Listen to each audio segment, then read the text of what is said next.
ఒక్కసారి చూడాలి మళ్ళీ వస్తా.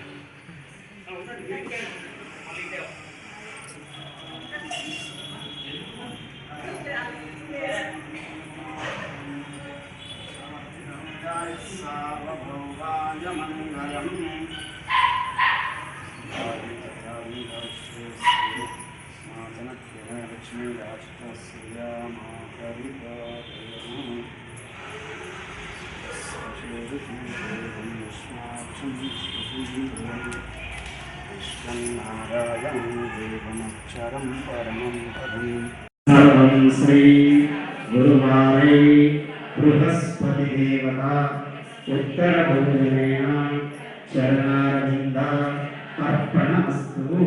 చేతులు నీళ్ళు పోసుకొని గట్టిగా వదలండి.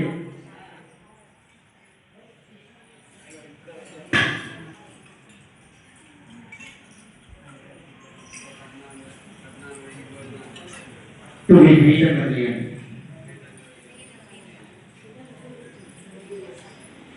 ఓం గణపతి నమామహే కవిం కవీనామపవస్త్రవస్తనం. జయ శ్రీ రసానాం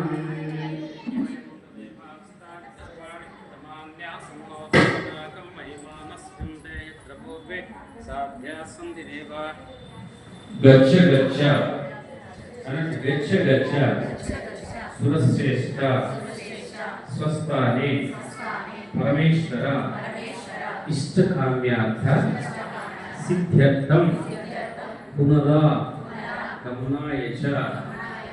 అంటే మా ఇష్టకామ్యార్థాలు మీరు కోరుకున్నటువంటి కోరికలు నెరవేరిన తర్వాత మళ్ళీ మిమ్మల్ని నారాయణ స్వరూపుడైనటువంటి ఆయనే దేవతల గురువైనటువంటి బృహస్పతిని కూడా గచ్చగచ్చు అంటే ఇప్పుడు వెళ్ళండి, మళ్ళీ మా ఇష్టకామ్యార్థాలు నెరవేరిన తర్వాత ఎందుకంటే మనం ఒక కండిషన్ అప్లై చేస్తున్నాం, మా కోరికలు నెరవేరిన తర్వాత మళ్ళీ మిమ్మల్ని పిలుస్తాం, అప్పుడు రావాల్సింది అని చెప్పి దాని యొక్క ముఖ్యం యొక్క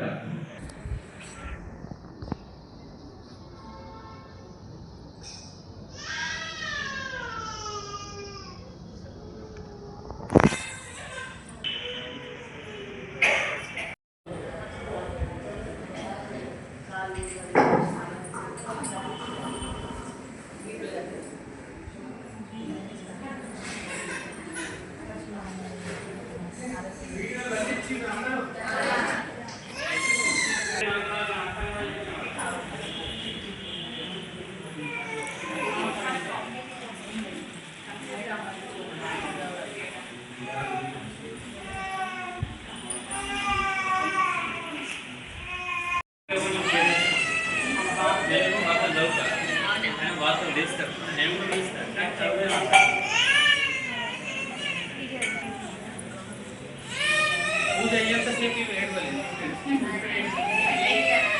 మంచి సహకరించింది.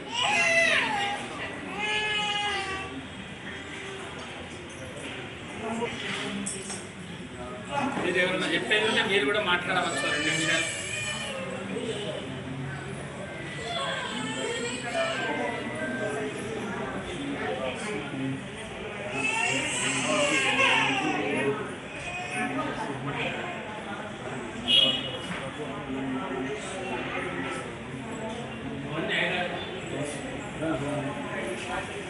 వాసవి మాతాకి జై. జగిత్యాల జిల్లా కేంద్రంలోని వైశ్యభవనంలో వేంచేసి ఉన్నటువంటి వాసవి మాత ఆలయంలో అంటే గురువారం ఏకాదశి వైశాఖ మాసంలో రావడం అనేటువంటిది ఒక మంచి విశిష్టమైనటువంటి దినంగా మనం తలుచుకుంటాం. కృతయుగంలో జరిగినటువంటి ఋతు సంబంధమైనటువంటి దోషం వలన ఆ దోష నివారణ కోసం ఏ విధంగా ఆ దోషం నివృత్తి అవుతుందని చెప్పి ధర్మరాజు కృష్ణ పరమాత్మను అడిగినటువంటి దానికి దాని యొక్క ప్రాయశ్చిత్తంగా ఈ యొక్క వ్రతాన్ని చేయాలి అని చెప్పి ఆ దోషం చేసుకున్నటువంటి దంపతులు భర్త ఒక వృషభం ఎద్దులాగా భార్య ఒక కుక్కలాగా అదే ఇంట్లో జన్మించినారు. మరి వాళ్ళ యొక్క జన్మ వృత్తాంతాన్ని తెలుసుకున్నటువంటి కుమారుడు ఏ విధంగా వాళ్ళ జన్మ చరితార్థం కావాలి అనటానికి ఓ మునీశ్వరుని అడిగితే అప్పుడు మునీశ్వరుడు ఈ యొక్క వ్రతాన్ని చెప్పినాడు అని చెప్పి కృష్ణ పరమాత్మ ధర్మరాజుకు చెప్పినటువంటిది ఇది ద్వాపర యుగంలో జరిగింది. కృతయుగంలో జరిగినటువంటి విషయాన్ని చెప్పి మరి వాళ్ళకి ఏ విధంగా మోక్షం జరిగింది అంటే ఈ యొక్క గురువార ఏకాదశి వ్రతము అనేటువంటిది నిర్వహించుకొని 11 వారాలు చేసుకొని తదుపరి ఉద్యాపన అనేటువంటి జరుపుకుంటారు. అది చేసినట్లయితే వాళ్లకు ఋతు సంబంధమైనటువంటి దోషాలు కూడా తొలగిపోయి తల్లిదండ్రులకు కూడా మంచి మోక్షం ప్రసాదింపబడుతుంది అని చెప్పి ఉద్దేశం అని చెప్పి కృష్ణ పరమాత్మ ధర్మరాజుకు చెప్పినటువంటి విషయం ఇది. నిన్న ప్రొద్దున ఉదయము గురువారం 9 గంటలకు ప్రారంభమై రాత్రి 11 గంటల వరకు కూడా ఈ యొక్క కార్యక్రమం నిర్వహించినారు. తిరిగి మళ్ళీ ఈరోజు శుక్రవారం నాడు ఉద్యాపన కార్యక్రమం జరిగింది. తర్వాత మంగళారతి మంత్రపుష్పం చేసి వాళ్ళకు ఆశీస్సులు అందజేయడం అనేటువంటి జరిగింది.